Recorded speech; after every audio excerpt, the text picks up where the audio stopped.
Rabbil Alamin, wassalatu wassalamu ala ashrafil anbiya'i wal mursalin, nabiyina Muhammadin wa ala alihi wa ashabihi ajma'in, amma ba'd.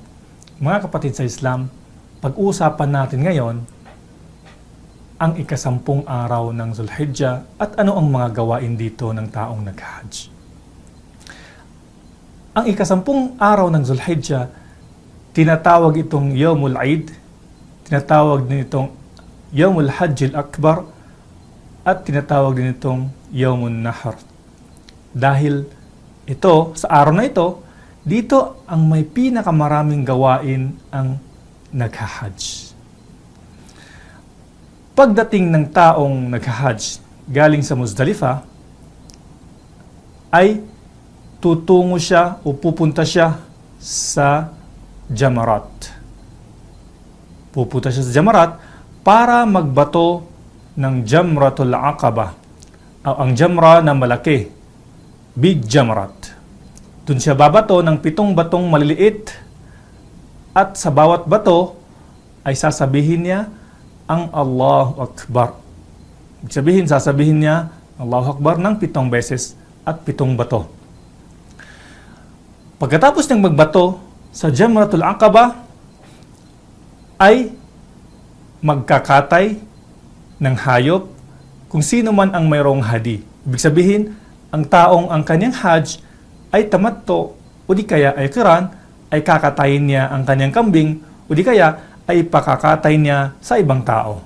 Pagkatapos magkatay ay magbabawas o di kaya ay magkakalbo ang mga kalalakihan at aalisin nila ang kanilang buhok.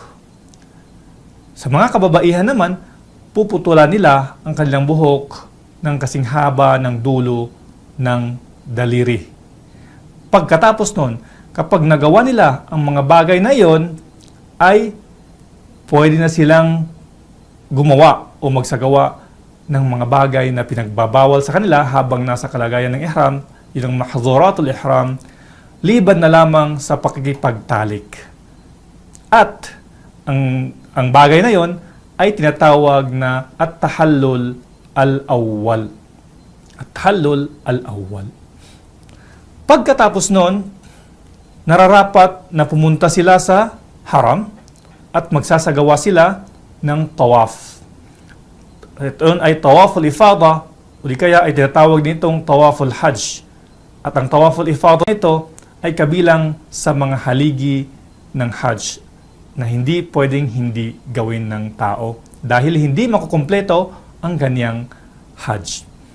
Magtatawaf siya ng 7 ikot kagaya rin ng ginawa niya nung nagtawaf siya, nung nag-umrah siya kung siya ay tamatto o di kaya ay nag-umrah siya ng tawaful qudum.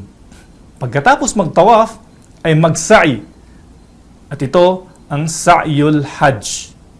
Ang sa'yul hajj na ito ay kabilang din sa mga haligi ng hajj.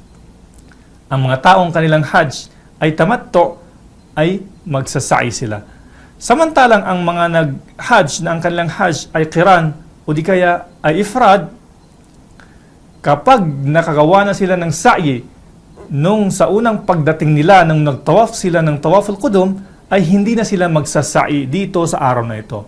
Subalit kapag pinagpaliban nila ito nung pagdating nila, dito gagawin nila ang sa'i na ito, sa'yul hajj, ang pag-ikot sa pagitan ng Safa at Marwa ng 7 beses. At yun ang mga gawain sa araw na ito. At kapag nagawa na niya ang lahat ng bagay na iyon, ay magiging free na siya. Ibig sabihin ay mawawala na ang pagiging bawal sa kanya sa lahat ng pinagbabawal sa kanya, pati ang paglapit o pakipagtalik sa kanyang asawa. At yun ang mga gawain sa araw na ito.